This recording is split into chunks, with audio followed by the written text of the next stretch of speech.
Hello everybody, welcome to this short video looking at the questions and the answers from the project setup phase of the practice test. So first question, what is the purpose of a risk register? And again, you can see the correct answer. It's formal, detailed identification of risks and elaborates a plan. Okay, so let's have a look at the others. Informal checklist, clearly it's not, it's formal. It's a matrix where risk tolerance line identifies risks. So this is not the risk register.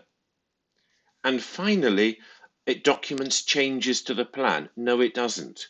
It doesn't document that at all. It's looking into the future. So the correct answer is C. When can the project charter be updated? The next question.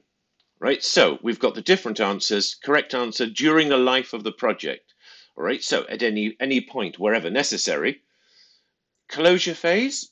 I mean, no, that's simply wrong. Never, also wrong. You know, we talk about it being a living document.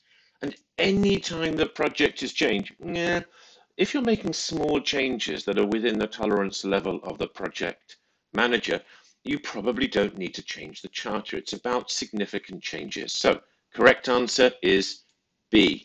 Okay, now let's have a look at this one.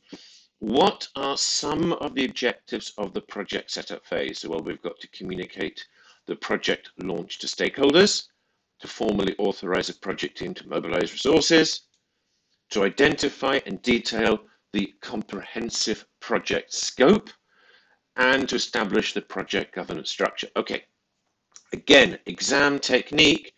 We look at this list and we see, well, actually, the setup phase is not about identifying and detailing the comprehensive project scope. It's not about that at all.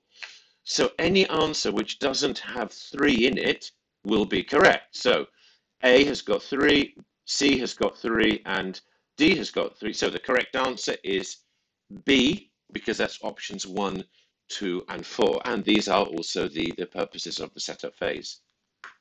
Next question, and again, this is a similar exam technique question.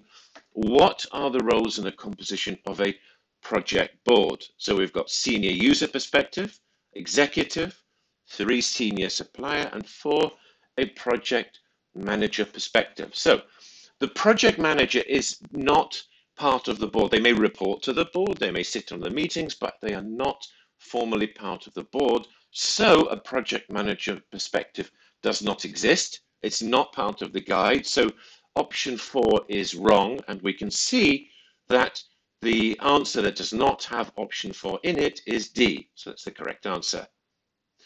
And again, another question, similar approach. What are the responsibilities of the project sponsor? Ensure organizational commitment, take personal responsibility for planning and implementation, ensure overall success, and ensure the organization owns Okay, well, clearly the project sponsor cannot take personal responsibility for planning and implementation. There, I'll get this right. There we go. So we know that 2 is wrong, and we can see that this option B does not have it. It's 1, 3, and 4, so that's the correct answer. What is the purpose of a project charter? Foster dialogue? No, not at all. It's not designed to do that. It may help with that, but that's not its main purpose. Meeting donor requirements?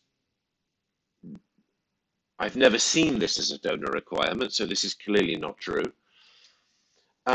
Getting formal approval and funding? No, this is what the proposal is about. It helps keep stakeholders informed and focused. Yes, this is a really important purpose.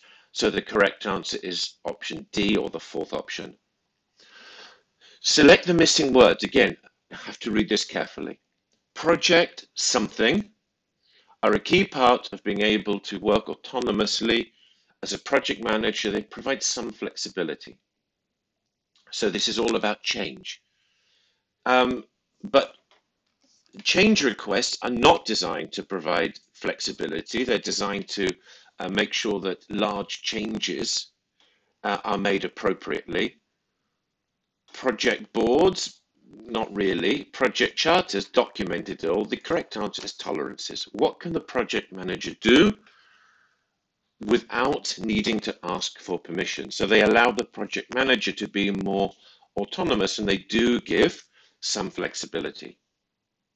What is the purpose of a concept paper? Aha! Now this is designed to foster dialogue among the stakeholders. So the correct answer is A. It's not a plan for implementation. It certainly does not, it's not about formal approval and funding, and it does not authorize the start of a project. Again, another question about tolerances. Well, we've already talked a little bit about this. So the correct answer is C, the performance limits within which the project manager can retain autonomy. What can she or he do?